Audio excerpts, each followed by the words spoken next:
Հայաստանի առաջին հանրապետության հռչակման օրվա առիթով Գյումրիում տեղի ունեցավ կեղծ խաղաղության գինը փաստաբավերագրական ֆիլմի երկրորդ ցուցադրությունը Գյումրու ավագանում Մայր Հայաստան խմբակցության ղեկավար Կարեն Սիմոնյանի նախաձեռնությամբ։ Ֆիլմը ներկայացնում է 1918 թվականների պատմական իրադարձությունները, մասնավորապես Ալեքսանդրապոլում տեղի ունեցած իրողությունները, որոնք կարևորվում են Հայաստանի պետականության ձևավորման համատեքստում։ Դասեր քաղենք անցյալից, մեր նախնիների գործած սխրանքները գնահատանքի արժանացնենք եւ փորձենք ապագան կառուցել ավելի լավը։ Եվ նմանատիպ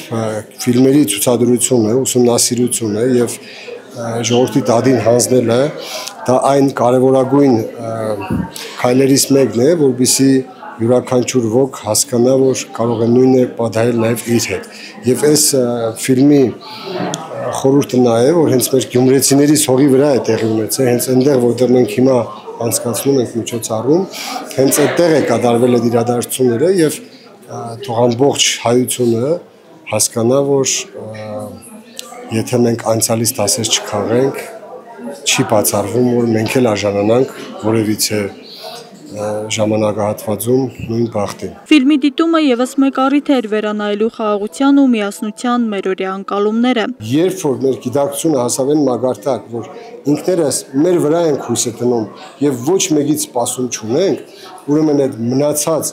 եւ հարևան եւ բարեկամ եւ մյուս երկրները անպայման հաշվի կնստեն մեր հետ, մեր կարծիքի հետ։ Կեղծ խաղաղության գինը, որի փաստահավաքը Մայր Հայաստան դաշինքի թիմակից Դերենիկ Մալխասյանն է, արդեն հասցրել է արժանանալ մի շարք մրցանակների, ինչպես Հայաստանում, այնպես էլ արտերկրում, բարձր գնահատականի արժանանալով մասնագիտական շրջանակներում։ Ընդհանուր առմամբ 4 մրցանակ արդեն ունի ֆիլմը, չնայած որ ամիսների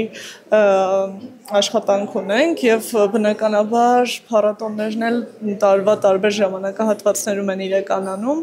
եւ դեռ սպասում ենք լավ ուրախացնող արդյունքների։ Ֆիլմի ցուցադրությանը ներկա են գտնվել տարբեր ոլորտների ներկայացուցիչներ, մշակույթի, կրթության եւ պատմագիտության ոլորտների գործիչներ, ինչպես նաեւ գյումրեցիներ, որոնք ակտիվ մասնակցեցին հետցուցադրական քննարկմանը։ Աստղիկ Խաչատրյան, Խանովանեսյան, այսօր։